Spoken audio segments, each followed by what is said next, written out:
Aujourd'hui, je rallume ma caméra pour qu'on discute un petit peu d'une vidéo que je vous avais promis de faire. Je voulais vous parler de ce que ça représente que d'être graphiste à Paris. Je voulais faire une vidéo à propos de ça parce que vous êtes pas mal d'étudiants à me regarder, ou en tout cas de personnes qui souhaiteraient devenir graphiste dans le futur. Et vu que j'ai une expérience qui commence à être significative dans le monde du graphisme, je me dis que ça pourrait être intéressant pour vous d'avoir mon feedback. Mais évidemment, ce que j'ai pu vivre dans mes expériences personnelles ne reflète pas forcément la vie de tout le monde, donc à prendre avec des pincettes. Je vous donne les infos, vous les traitez comme vous le souhaitez, mais ne prenez pas ça comme une vérité absolue, c'est juste mon expérience.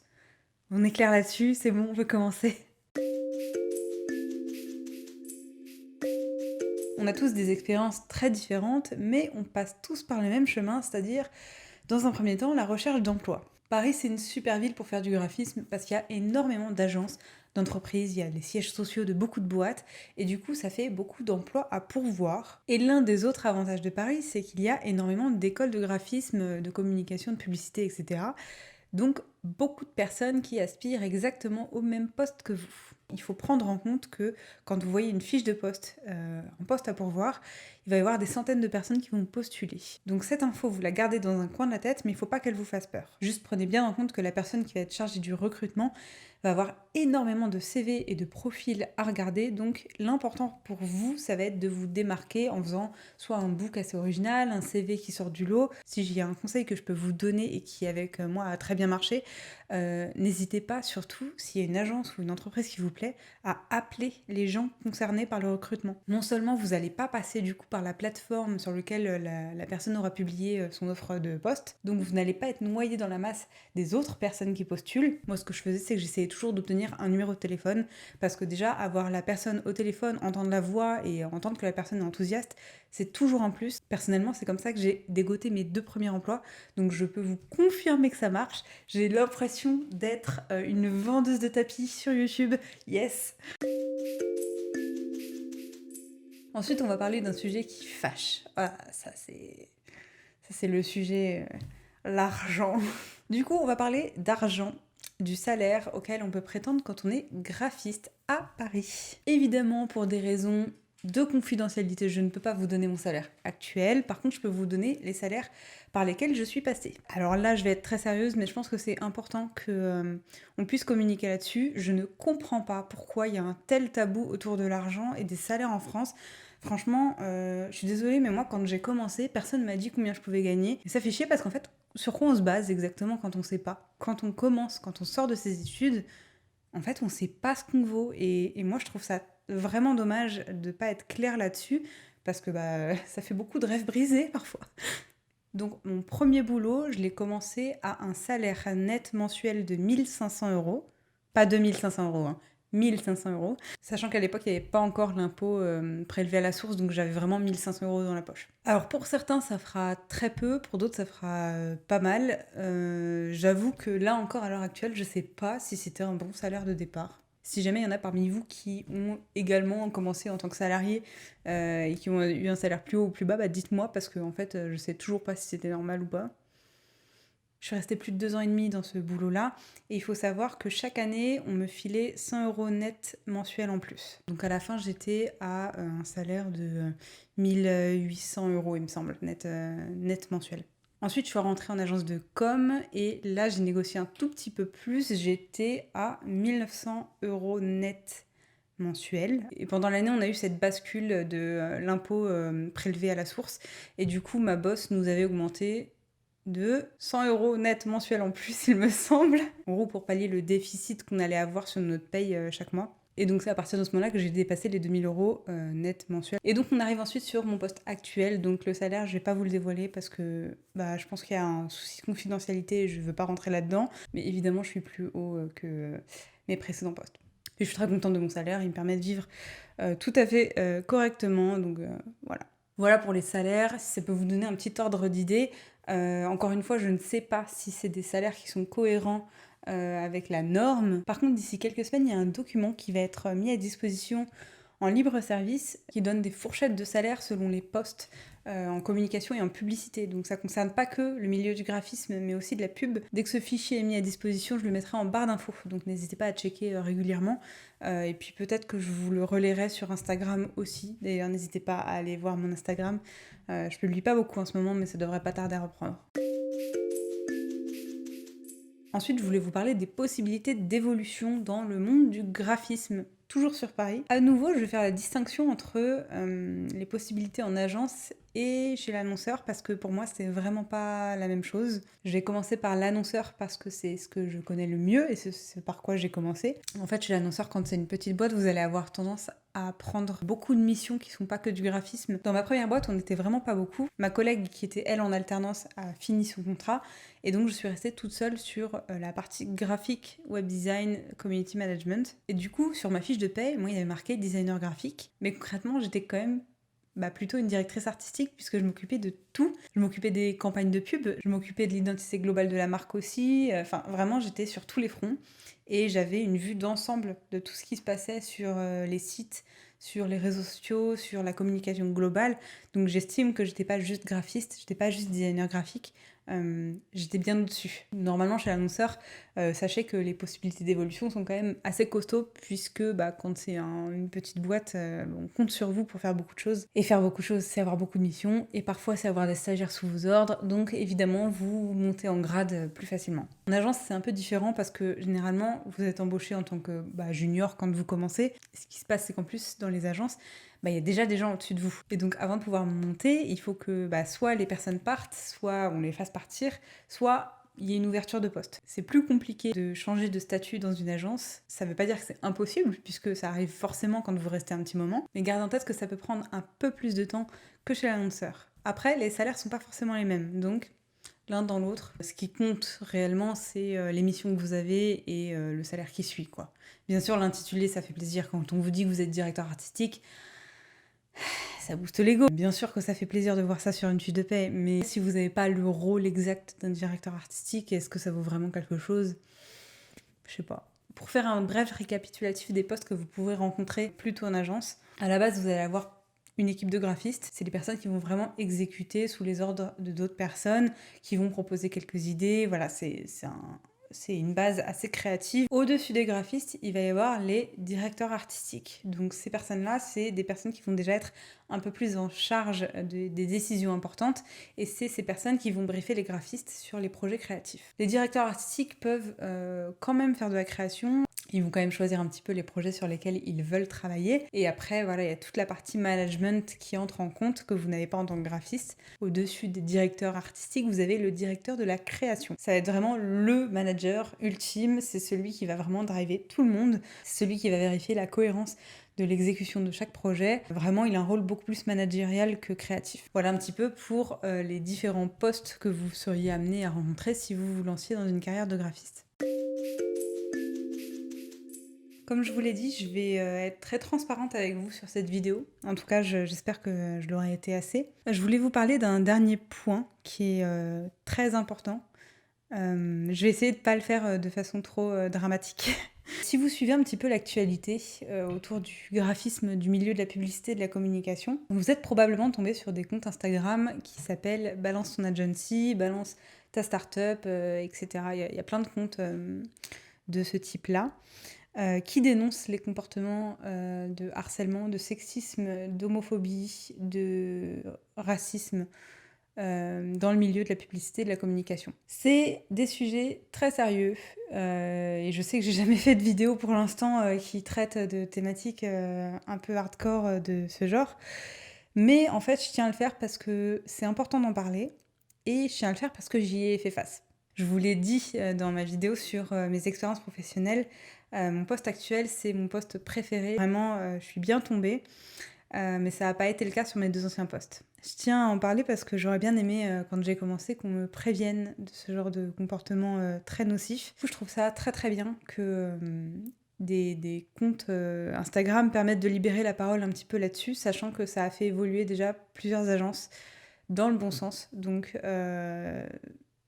on peut critiquer la manière, mais on ne peut pas critiquer les bénéfices. C'est important de vous dire ce à quoi on peut faire face dans ce milieu. Je ne pourrais pas vous dire si ça touche plus les annonceurs que les agences. J'ai l'impression que c'est quand même plus une problématique d'agence, mais moi je l'ai connue aussi chez l'annonceur. J'essaie de peser mes mots parce que je veux pas vous donner une image trop négative du milieu, sachant qu'il y a des agences qui sont incroyables, il y a des postes qui sont incroyables, vraiment, il y a des perles rares. J'ai un pote, il travaille dans une agence, là, ses boss sont absolument exceptionnels. Et puis j'ai un autre pote où il travaille dans une agence également et c'est l'enfer. Je vais vous raconter un petit peu ce qui m'est arrivé à moi, puisque à nouveau ce sont mes expériences et je ne peux pas parler au nom de qui que ce soit d'autre. En tout cas, j'ai pas envie de le faire, c'est pas moi de le faire. Je vais du coup pas citer le nom de mes boîtes parce que j'ai pas envie de m'attirer les foudres. Mais en gros, sur mon premier poste, c'était vraiment un boulot en mode 360. Je faisais plein de projets très différents les uns des autres. J'ai beaucoup appris et ça, je le renierai jamais. J'avais une direction qui n'avait jamais fait de management, qui était un peu en mode esprit start-up alors qu'on n'était pas une start-up. À quel point je peux vous en parler? J'en sais rien. Je vais faire court. Je vais pas tout détailler parce que c'est pas nécessaire. Je suis quelqu'un qui supporte très bien la pression, même si j'aime pas ça. Quand il y en a, je sais la porter. Bref, c'est pas dans ma nature de flancher du tout. Je suis pas quelqu'un de fragile, ni émotionnellement parlant, ni physiquement parlant. Quand il y a un truc à faire, je le fais. On avait plusieurs moments dans l'année où c'était des périodes de travail intenses. Je faisais non seulement mon boulot de graphiste, mais je faisais aussi du community management, du service client, du web design. Je faisais tout le backup des sites sur lesquels les clients achetaient et qui pouvaient cracher à tout moment. Et je faisais entre autres de la manutention. Donc ça n'avait plus rien à voir avec mon métier de base ni ma fiche de poste. Juste pour que vous le sachiez, c'est totalement illégal. On ne peut pas vous faire travailler sur des missions qui ne sont pas dans votre fiche de poste. Si, bon, franchement, moi quand ça s'en rapproche, je m'en fous. Genre le community management, j'étais prête à le faire sans problème. La manutention, un peu moins. Et ma boss avait réussi à exercer une pression assez costaud sur mes épaules qui fait que je ne disais plus non. Je sais pas si c'est un syndrome de Stockholm, mais j'avais peur en fait. Je pense que j'avais peur de dire non. On me laissait juste pas le choix en fait. Donc, en gros, mon boulot en manutention, c'était faire du montage de carton. Vous le voyez, je suis pas un gabarit franchement costaud, donc c'était beaucoup me demander. Et à cause de ça, j'ai notamment provoqué une sciatique sur l'une de mes jambes, que j'ai toujours à l'heure actuelle, qui a jamais guéri. On commençait le boulot beaucoup plus tôt à ce moment-là, c'est-à-dire que je me levais à 5h et je devais être au boulot à 6h. Et sur le chemin pour aller à mon boulot, il était 5h30, j'ai fait un malaise dans la rue. Je suis tombée par terre, j'ai pas pu me relever. Donc, à partir de ce moment-là, j'aurais dû appeler les pompiers. À la place, j'ai appelé ma boss parce que j'étais pas très loin de mon boulot et j'ai appelé à l'aide ma boss qui m'a dit que j'étais une menteuse et que elle viendrait pas me chercher parce que j'avais pas fait de malaise et donc elle a fini par me raccrocher au nez alors que je voyais quasiment plus rien et que je pouvais pas me relever. Voilà l'ambiance. Et puis finalement, les pompiers sont venus me chercher. Je vous passe les détails, mais je suis restée une semaine chez moi parce que j'avais peur et que j'étais pas en état psychologique d'y retourner. Ma boss a estimé qu'il fallait qu'elle fasse un point avec moi le lendemain à midi, puisque j'étais une menteuse. Elle avait refusé de m'adresser la parole. Elle disait bonjour à mes collègues et pas à moi. Et puis moi, je me suis un peu blindée. Je me suis dit, bon, je pense que là, ça va être compliqué pour moi. Je vais passer un sale moment, mais elle aura pas le dessus. Pendant 30 minutes, j'ai eu le droit à un dossier épais comme ça, de feuilles qui retraçaient à quel point j'étais incompétente, quelles étaient les erreurs que j'avais pu commettre dans mon travail. Sachant qu'à l'époque, on travaillait avec des stagiaires et que les erreurs, elles étaient principalement commises par les stagiaires. Alors, moi, il était évident qu'avec tous les postes que je faisais en même temps, je pouvais pas corriger tout le monde. Je suis allée à l'hôpital, elle ne voulait pas me croire. Je lui ai dit, est-ce que vous voulez voir les papiers? Je les ai avec moi. Elle n'a pas voulu les voir. Et donc, juste pour que vous le sachiez, ceci, c'est du harcèlement, c'est de l'intimidation et j'aurais pu aller au prud'homme rien que pour ça. Juste pour recontextualiser, j'ai vécu ça, mes collègues ont vécu la même chose ou pire. Donc j'étais pas du tout la seule à vivre ça. L'ambiance était désastreuse et on a tous pris cher. Sur le coup, j'ai pas réagi, j'ai juste cherché un autre boulot, mais juste avant de partir, j'ai fait un petit mail à l'inspection du travail. Je voulais juste vous montrer pour l'anecdote tout ce qui n'allait pas. Donc vous ne pourrez pas lire, je pense, d'ici, et tant mieux parce que ça ne vous regarde pas. Mais le mail était très long.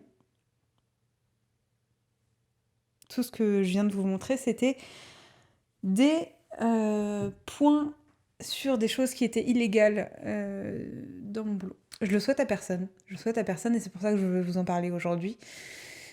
Parce que c'est dramatique en fait. On n'a pas à se faire traiter comme des merdes. Au-delà de ma direction qui était désastreuse, il y avait le gérant de la société qui lui était... Je ne vais pas parler de lui. Je vais juste vous dire une phrase sortie de sa bouche. Si je paye les employés en retard, c'est pour qu'ils comprennent que tout salaire se mérite. Encore une fois, je ne vous dis pas tout ce que j'ai fait pour cette société. Je méritais mon salaire, réellement, et je méritais beaucoup plus. Mais allez, passons. C'était mon premier poste. J'étais prête à endurer beaucoup de choses jusqu'au jour où, du coup, j'ai décidé de partir. Et donc, j'ai décidé de partir pour essayer de trouver mieux, évidemment. Donc, je rentre en contact avec la directrice de ce qui sera ma future agence. Elle a l'air très sympathique. Je me dis, putain, vas-y, trop bien, je vais avoir des super clients, un peu plus luxe, vas-y, ça va être cool. C'était pas plus cool. Mais en fait, il faudrait que je vous fasse une vidéo complète là-dessus parce que c'était mais un désastre. Elle regardait toutes mes stories Instagram sans être abonnée à mon compte. Il faut savoir qu'elle faisait ça avec tous les employés. Donc tous les matins, cette personne prenait je sais pas combien de temps pour aller stalker tous les employés en cachette. Bon, jusque-là, vous pouvez vous dire, c'est vraiment spé, mais c'est pas illégal, donc bon, l'un dans l'autre, pourquoi pas.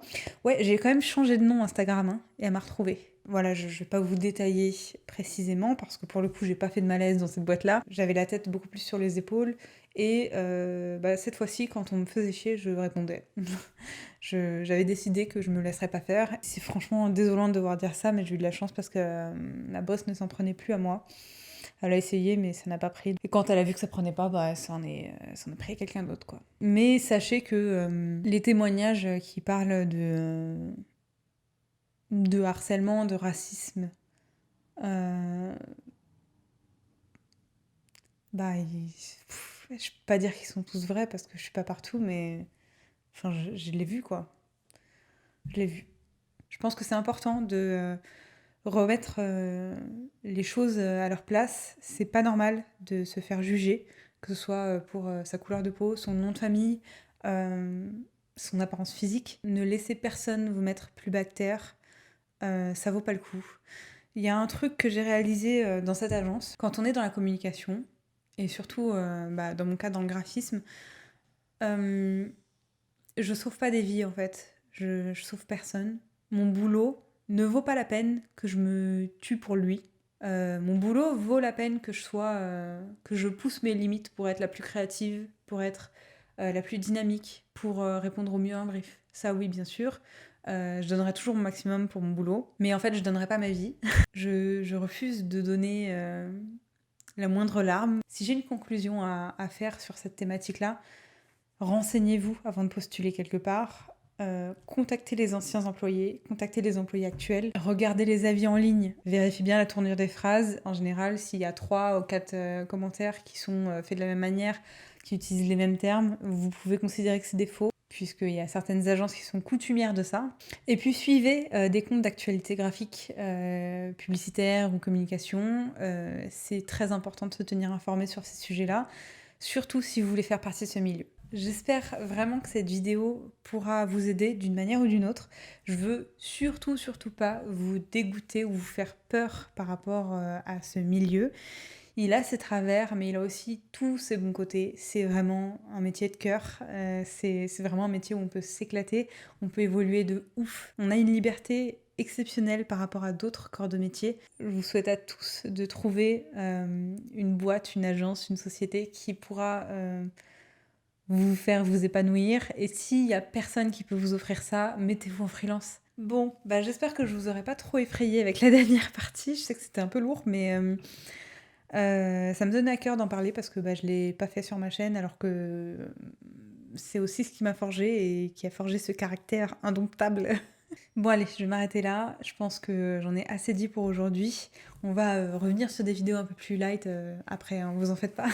Après, si vous voulez un story time sur les pires moments en agence, je peux vous le faire. Hein. Si je dois terminer sur une seule chose, apprenez à reconnaître votre valeur et ne vous sous-vendez pas, parce que vous valez beaucoup plus que ce qu'on vous paye en général. Allez, ciao!